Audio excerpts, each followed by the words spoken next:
What's up, everybody? This is Bree from Young, Saved, and Free, and I know it seems like I'm back really soon, but this is something new. I am going to start doing videos of the weekly devotionals since everybody doesn't read and everybody doesn't, want to spend however long reading the post on Blogspot. So, just to be a little more convenient, I am going to start doing this.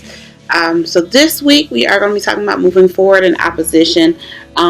Now, even though God is doing a lot of great things right now, there's a lot of things manifesting. I just had something manifest today that I've been praying on for 4 months. Hard. Like, I've been praying on this thing hard, and it just happened today, and I'm super excited about it.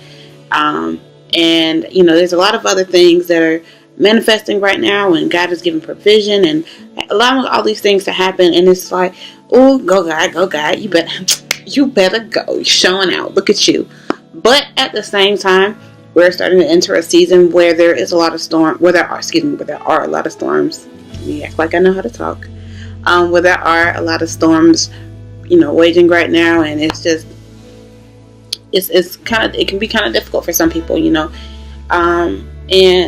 what I want to tell you is just to keep moving forward, even though you're facing opposition there. That doesn't mean that you're doing the wrong thing. It actually means the devil is fighting you, because the thing that's coming to you is so great. In this season, that's what it means. So it's kind of, I know it can be very hard, and trust me, because I have my own adversity that I'm going through right now, and it is quite difficult to get through, but you have to keep pushing. So for the scripture reference for this week, I am using 2 Timothy 1. So I'm going to read, I'll list the scripture here, and in the description box I'll have it there too. So in 2 Timothy 1, and we're going to start with verses 3 through 7, and I prefer the Message Bible version, but usually I prefer the Message Bible version, but for this one I did use a New King James version. In that particular passage, Paul is talking to Timothy. There are a lot of different pieces that I noticed when I was looking at it. And when I was working on this week, I didn't even know that this is where it's going to be coming from. I actually pushed back the date that the devotional comes out. For one reason, Tuesdays are very busy for me, because I work 2 jobs, and my meetings for my second job are on Tuesdays. And, I have the Tuesday talks that come out on Tuesday, and because I'm doing it as video content now, it's a lot, because I gotta record the video, I gotta edit it, gotta make sure it's uploaded on time and all that stuff. So I was like, and I'm sorry if y'all but there so I decided to push it back to Thursday, just to take some of the pressure off of me. And also, I just didn't have anything this week, and I was like, God, I don't know what you want me to do, and to be honest, it was my own fault, because my mind was so clouded by everything else that was going on. I literally had to take a day and just sleep. Just try to sleep it off. And to clear my mind and really talk to God and see what He wants me to do. And a lot of times He'll talk to me in my sleep. So it wasn't that I was sleeping to avoid it. It was sleeping so I could, get rid of everything else in my mind and just listen to what He was trying to tell me. But in the passage, there were a lot of different things going on. First things first, Paul mentions Timothy's mother and grandmother. And when I was looking, I was like, wow. So he has a generational anointing. The gifts that are in him are things that have come down the line. And, there's generational blessings and generational curses. So, sometimes he's going through the good and the bad. So, for each family, it may be something different. And it's crazy, when I looked at it, I was like, dang. I said, I bet he had a praying grandmama. Like, if she was living in these days, she would be one of those grandmamas that would be up in the middle of the night tearing, walking down the hallways, praying and calling on Jesus' name. Or, putting oil on everything, and, all that. And I was like, wow, and I know that's what my grandmother and my great-grandmother were like. My mother, not so much. My aunt, who was my mom's older sister, who was my aunt, obviously, dumb. She's also my godmother, and she's also the one that's birthed me into ministry as well. When I started going to church, taking church very seriously, I was under her. And sorry if y'all see this on the back of my hand. It is eyebrow gel. But I can only imagine how Timothy felt in that moment, like knowing that he has the same gifts as his mother and his grandmother. And, we all make our parents and our grandparents these huge superheroes in our lives. So I can only imagine the kind of pressure he felt knowing that he had the same gift. I know with my aunt, and it's crazy because I look just like her. I have her ways sometimes, and I remember when I first started going to her church, and somebody, I think it was it the women's conference? I believe it was the women's conference. I know that was the first time I came to her church, but I believe it was the women's conference when somebody prophesied to me that I would be just like her. I would do ministry just like her. Everything that I saw her doing in ministry, I would be doing. And it was like, I'm like, I can't do that. I said, you sure you got the right? I was like, she got real children that can do that. They said, no, it's you. And I'm like, okay. I said, let me just back up off that. I don't want that. I don't think that's what I want. And then even when I talked to my aunt about it, she tried to make it even logical, because not only is she a pastor, and she's an apostle now, but she's an apostle. I have a pastor. My dad's sister is a pastor.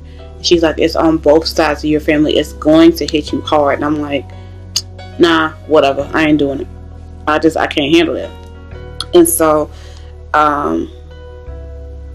even recently, probably last month, and if y'all see me looking down, so I'm looking at my phone, looking at the post so I can know what points I need to hit. Last month, well, it's almost 2 months ago now, when I was down where she was Valentine's Day, I went to church with her, and the pastor, he's a close friend of the family.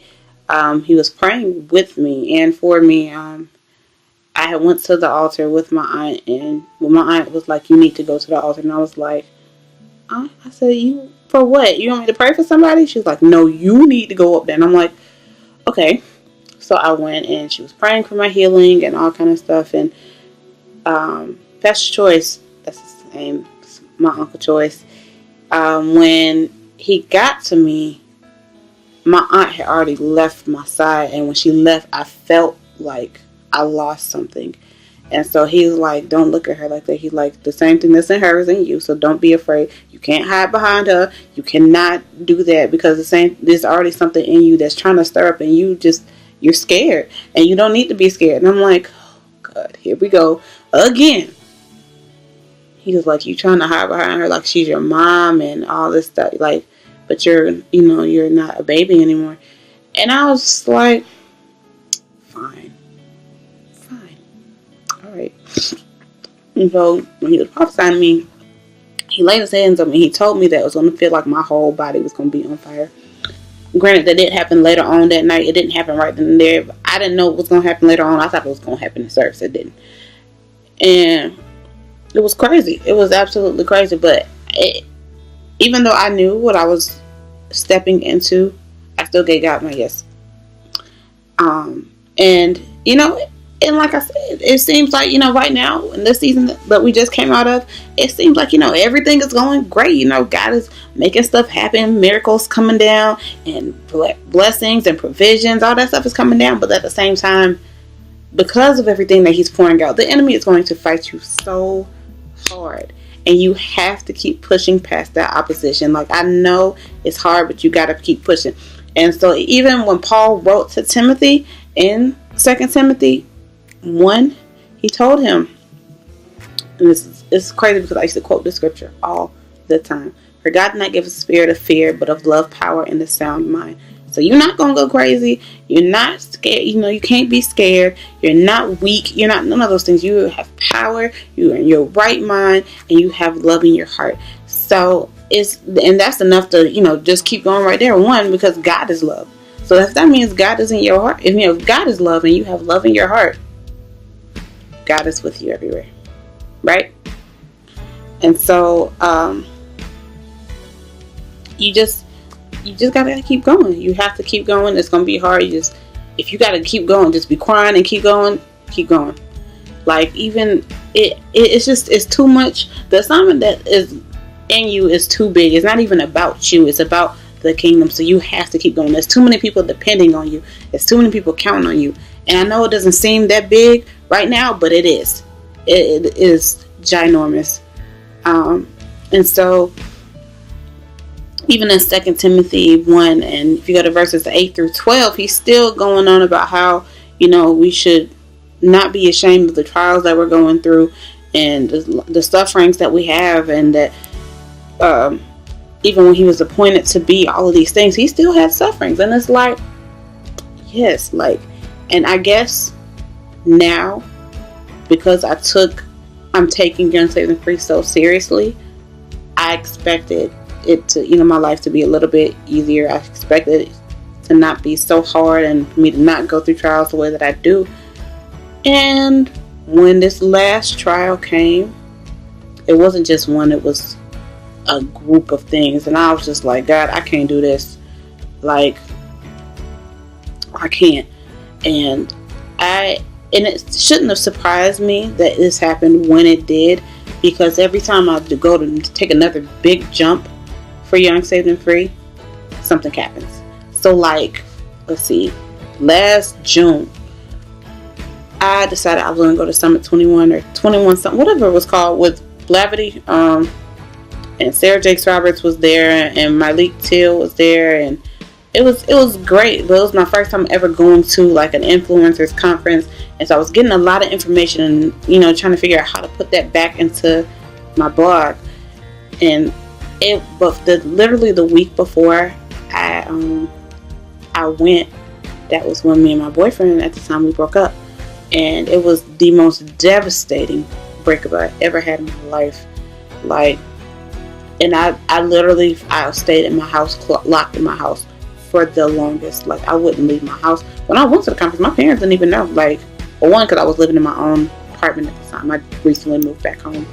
But nobody knew.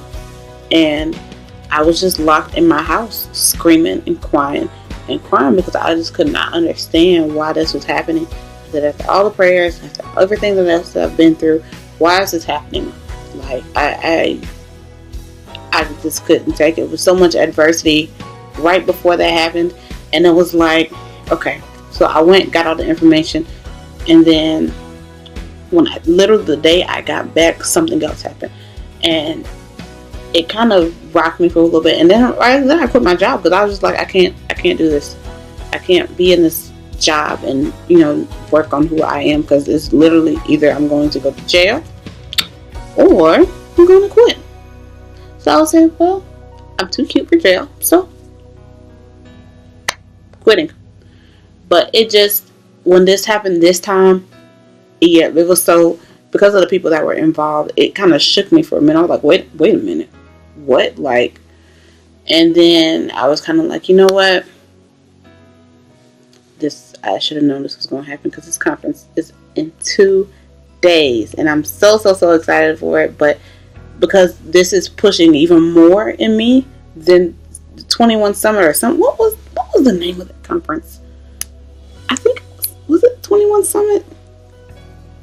Summit 21. Maybe. Let me check real quick.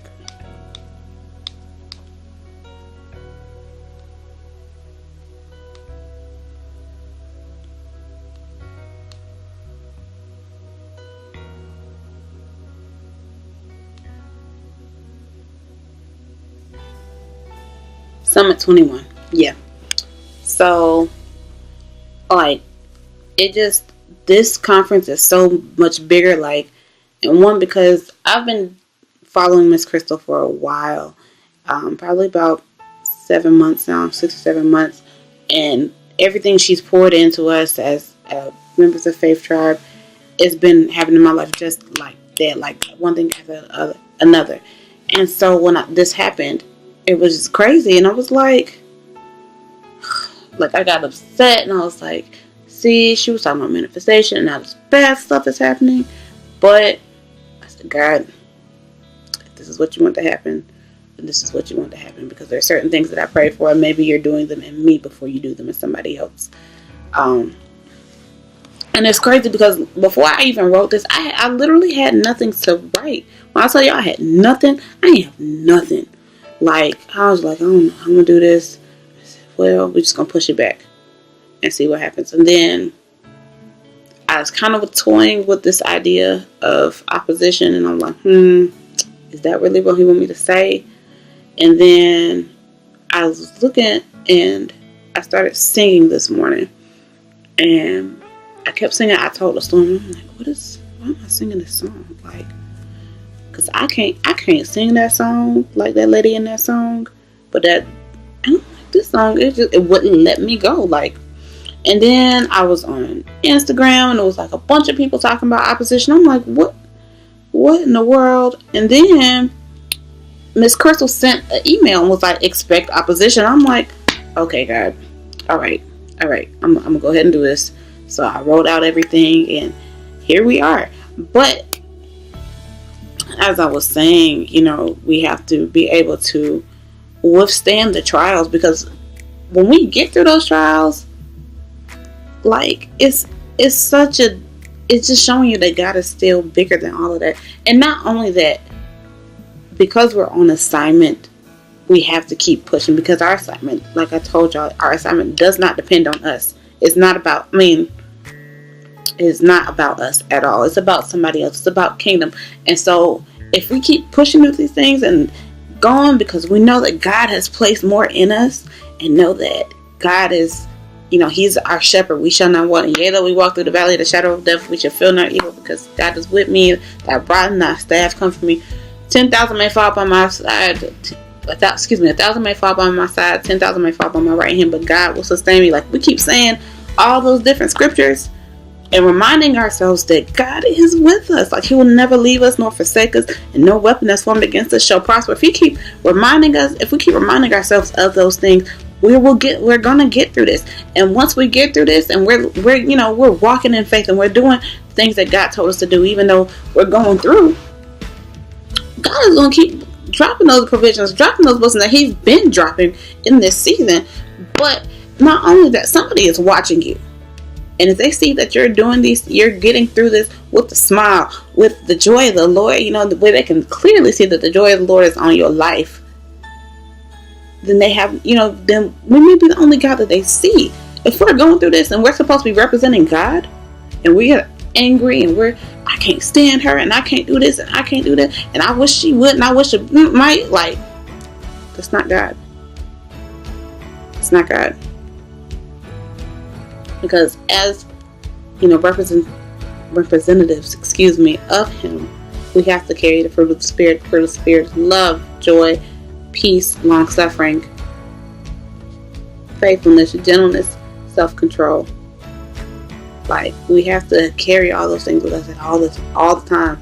And you know how, like, someone, like, when I was in, like, middle school, high school, I used to have to carry my purse with me all the time. I had to have my purse with me all the time. I was one of them girls, and there were some things that I had to have. I had to have my wallet with my ID and my money. I had to have some lip gloss. I had to have some Vaseline just in case, we fighting, whatever. Those things those things you have to carry with you. Those are the fruit of the Spirit. That's what you have to do in your spiritual bags that you carry with you. You don't have to carry all that baggage from past relationships and your past and whatever else has happened to you. You don't have to carry that, but you can carry the fruits of the Spirit, and that'll get you through. And I wasn't even expecting to say that at all. I'm so sorry. I'm completely off somewhere. But it just, it's crazy how you get older, how things change. Because, like, the things that are happening to me right now, it's kind of like I want to swing on somebody, but it's like I'll have my wallet in my hand, and I literally carry oil with me everywhere I go. Every first of the year, my pastor gives out these little vials of oil, and my wallet's in the car, so I can't even. It's like a little vial, probably about that big, and I stuffed it in my wallet, like, because I don't really carry a purse like that no more, because when I don't go nowhere. But it's in my wallet, and I hold whenever I have my wallet, I just keep hold of it, and I have oil that he prayed over, and I take that with me everywhere I go. But you have to be mindful of what you're carrying with you. And even when you're going through the trials, you have to be mindful of what you're carrying spiritually. You have to be mindful that you're carrying an assignment. You're carrying a gift that God wants to use in you. He wouldn't have placed it in you. He just wants you to give it up during the trial. That's why you have to keep moving forward. And so I'm praying with you all, and praying for you. Keep in mind, if you have any prayer requests or anything like that, of course, I do have the Power of Prayer every Monday morning at 6 a.m. If you have any prayer requests, just send them to me. You can DM me. You can, can't you message me on YouTube? I don't know if you can message me on YouTube. We're going to find out. Or you can DM me on Instagram. You can email me at youngsafeandfree@gmail.com. All that stuff will be listed in the description box below.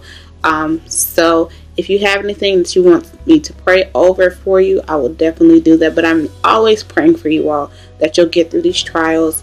Not necessarily with ease, but with grace.